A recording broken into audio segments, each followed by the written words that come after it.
සරු කාලෙට ආවට පස්සේ පළවෙනි සරු කාලේ ගොඩක් වෙලාවට ක්‍රොසින් දාන්න එයා අභිජනනය කරන්න පාවිච්චි කරන්න බෑ. මොකද එයාගේ වයස කුඩා සහ එයාගේ ඇගේ වර්ධනය වීම, ගර්භාෂයේ වර්ධනය වීම ඒ වයසට ගැලපීමක් නැති හින්දා වඩාත් සුදුසු අභිජනන කාලය වෙන්නේ දෙවෙනි හීට් එක. එතකොට දෙවෙනි හීට් එක කියන්නේ දෙවෙනි සරු කාලය. සාමාන්‍යයෙන් පළවෙනි සරු කාලය ඇවිල්ලා දෙවෙනි සරු කාලය වෙන්න දල වශයෙන් මාස 6ක විතර කාල සීමාවක් ගත වෙනවා. මාස 6-8 වගේ අතර කාලයක් යයි.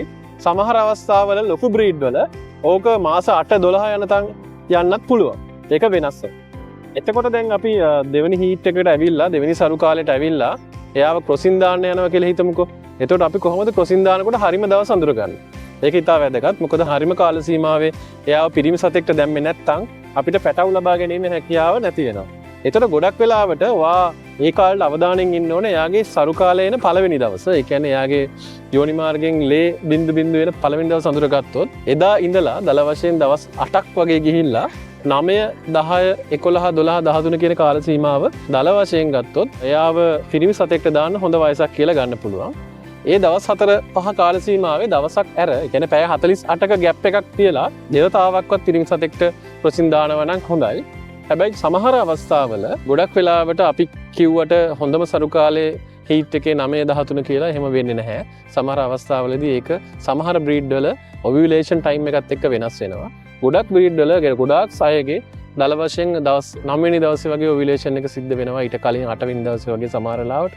එහෙම වුණොත් අර අපි කතා කරපු 9-13 අතර කාල සීමාවේ ක්‍රොසින් දාන්න පුළුවන්. හැබැයි සමහර අය ඉන්නවා ලොකු බ්‍රීඩ්, සමහර රොට්වයිලර්ස්ලා, බුලි ඒ වගේ බ්‍රීඩ් ගොඩක් වෙලාවට එයාලගේ සරු කාලේ එනවා ඊටත් වඩා පහු වෙලා 13, 14, 15 වගේ දවස්වල සරු කාලේ එන්න පුළුවන්. ඒතකොට එතනදී අඳුරා ගැනීමේ ප්‍රශ්නයක් තියෙනවා. ඒතකොට ඒ වගේ අවස්ථාවලදී කරන්න හොඳම දේ තමයි සරු කාලේ දවස් 5ක් විතර ගියාට පස්සේ ප්‍රොජෙස්ටරෝන් ටෙස්ට් එකක් කරන්න, බ්ලඩ් එකක් චෙක් කරලා ප්‍රොජෙස්ටරෝන් ලෙවල් එක, හෝමෝන් ලෙවල් එක චෙක් කරලා බලන්න පුළුවන්.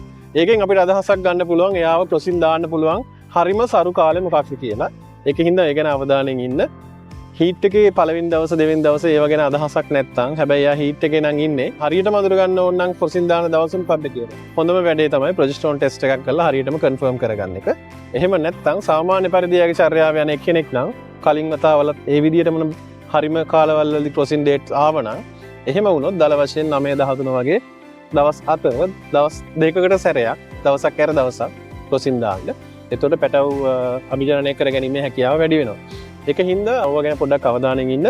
අනිත් එක තමයි ඔයාට අභිජනනය කරන්න අවශ්‍ය නැත්නම් එහෙම නැත්නම් පැටව අවශ්‍ය නැත්නම් ඔය හීට් එකේ ඉන්න කාල සීමාවේ දල වශයෙන් සති 3ක් වගේ කාල සීමාව එයාව ඇතුළක දාලා තියන්න. එහෙම නැත්නම් සීමාවක කොටු කරලා තියන්න. නැත්නම් පිරිමි සත්තුත් එක්ක ක්‍රොස් වෙන්න පුළුවන්. එහෙම වුණොත් ඔයාට අනවශ්‍ය ගැප් ගැනීම් වලට යාවි. ඒකින්ද ඒක නැත්නම් අවධානයෙන් ඉන්න. ඒ වගේම ඔයාට කොහොමදවත් එයාට පැටව අවශ්‍ය නැත්නම් එයාගෙන් අවශ්‍ය වෙන්නේ නැහැ කියලා හිතෙනවා නම් එයාව වන්දීකරණය කරලා ඔපරේෂන් කරලා එයාගේ ඩිම්බ කෝෂ ගර්භාෂය ඉවත් කරන්න. එතකොට එයාට ආයි පැටව හම්බෙන්නේ නැහැ. ඒකින්ද සරු කාලයක් ආයි එන්නෙත් නෝ. ඒකුන්ද එහෙම අනවශ්‍ය ගැප් ගැනීමක් එන එක නතර කරගන්නත් ක්‍රියාමාර්ග ගන්න එයාගෙන් පැටව ඕනේ නැත්තම්. ඒකින්ද ඔය ගැන සැලකිලිමත් වෙලා විශේෂයෙන් එයාගේ නිරෝගී යහපැවැත්ම ගැන හිතලා හැමතිස්සෙම ක්‍රොසින් දානකොට වැඩ කටයුතු සිදු කරන්න. එයාට හානියක් වෙන විදිහේ කිසිම ක්‍රියා මාර්ගයකට යන්න එපා ක්‍රොසින් කරද්දී. ඒකින්ද පරිස්සමෙන් ඔයාගේ සුරතලා ගැන අංක 1ට හිතලා වැඩ කරන්න.